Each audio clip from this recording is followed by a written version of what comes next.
Chapter 1. The Myth of Epiphany. While waiting in the lobby of Google's main building, I snuck into the back of a tour group heading inside. These outsiders, a mix of executives and business managers, had the giddy looks of kids in a candy factory, their twinkling eyes lost in Google's efforts to make a creative workplace. My clandestine activities unnoticed, we strolled together under the high ceilings and bright-colored open spaces designed to encourage inventiveness. No room or walkway was free of beanbag chairs, ping-pong tables, laptops, and Nerf toys. And we saw an endless clutter of shared games, brain-teasing puzzles, and customized tech gadgetry.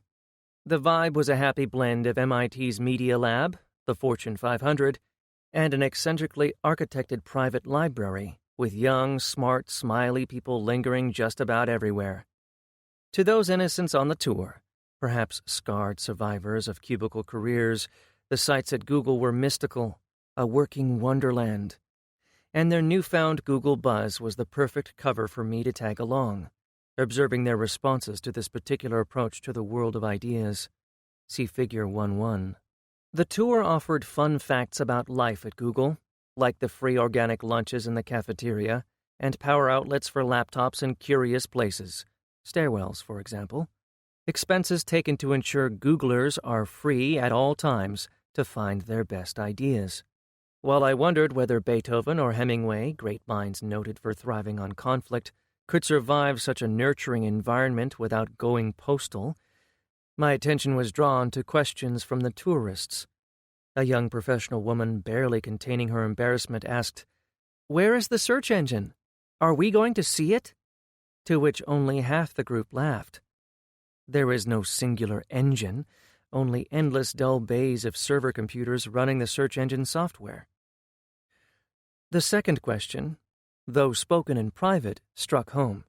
A 30-something man turned to his tour buddy, leaning in close to whisper.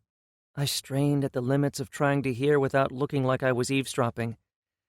He pointed to the young programmers in the distance, and then, behind a cupped hand, he wondered, I see them talking and typing, but when do they come up with their ideas? His buddy stood tall and looked around, as if to discover something he'd missed. A secret passageway, epiphany machines, or perhaps a circle of black-robed geniuses casting idea spells. Finding nothing, he shrugged. They sighed, the tour moved on, and I escaped to consider my observations. The question of where ideas come from is on the mind of anyone visiting a research lab, an artist's workshop, or an inventor's studio. It's the secret we hope to see, the magic that happens when new things are born. Even in environments geared for creativity like Google, staffed with the best and brightest, the elusive nature of ideas leaves us restless. We want creativity to be like opening a soda can, or taking a bite of a sandwich, mechanical things that are easy to observe.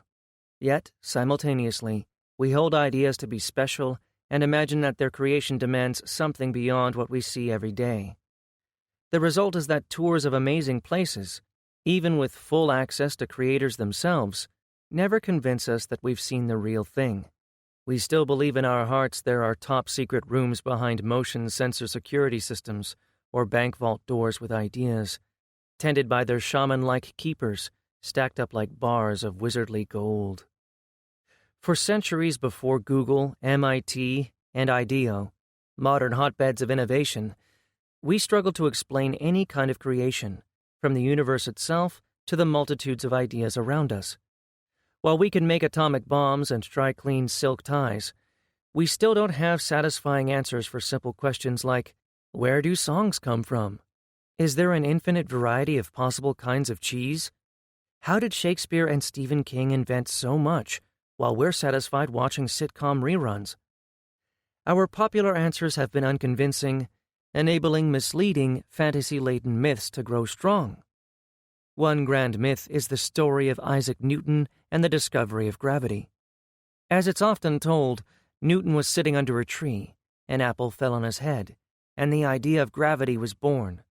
It's entertaining more than truthful, turning the mystery of ideas into something innocent, obvious, and comfortable. Instead of hard work, personal risk, and sacrifice, The myth suggests that great ideas come to people who are lucky enough to be in the right place at the right time.